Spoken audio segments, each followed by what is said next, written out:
Hi, I'm Pamela. I'm a library assistant at the Angelo branch, and I am doing the category of genre blending books. First up, I have Gideon the Ninth by Tamsin Muir. I really like this book. When Harrowhark, necromancer and heir to the ninth house, is called back to the home world to compete against the other heirs for space as one of God's new lictors, she has to take her longtime enemy, Gideon Nav, indentured servant and lowest ranked of the ninth, as her cavalier. The two must work together to explore a crumbling space mansion, complete challenges, and find a murderer. Also, there are lots of skeletons. After I first read this book, I was recommending it to everyone, but I didn't really know how to describe it because it's not quite like anything else. It's a sort of sci-fi / kind of fantasy with good LGBTQ representation. It is by turns funny and irreverent, exciting, suspenseful, and heart-wrenching. Really, this book is just a whole vibe. Next up, continuing with the Gothic theme, we have Always Lived at the Castle by Shirley Jackson, which is a sort of psychological drama meets mystery. And while she's better known for probably The Haunting of Hill House and The Lottery, I love this Shirley Jackson book. In this, Constance and Mary Cat live alone with their addled and ailing uncle in their family estate, rarely leaving. Constance stays home all the time, being suspected of having poisoned the rest of the family 6 years ago. Mary Cat only goes out for food and, coincidentally, library books. But an unexpected arrival makes it look like tragedy and drama are far from over.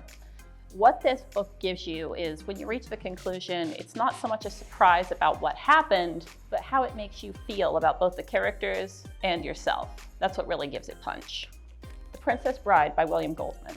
You've probably seen the movie, which I love. It's actually a pretty faithful adaptation, so I'm not going to go too far into a synopsis about it. It's well worth reading, even if you've seen the screen adaptation.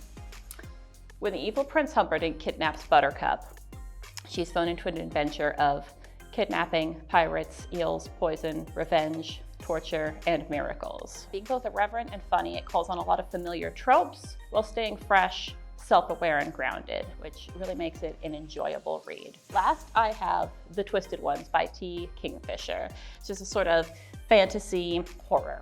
When Mouse agrees to help her father clear out her grandmother's old house, she expects it to be unpleasant, but she has no idea what she's in for. The house itself is stuffed with a lifetime's worth of hoarding and the increasingly eerie mystery of her step-grandfather's diary proved to be a lot more than she bargained for. With her dog Bongo and the help of her not really next-door neighbors, she has to investigate these strange happenings before something truly dangerous happens to her. T. Kingfisher is one of my favorite authors, and this is an excellent example of her work. Seamlessly weaving together both fantastical and everyday horror along with Appalachian folklore. She does an excellent job of keeping this book grounded. The characters are likable and real. Really keeps the plot moving as well. You're not going to be bored reading this book.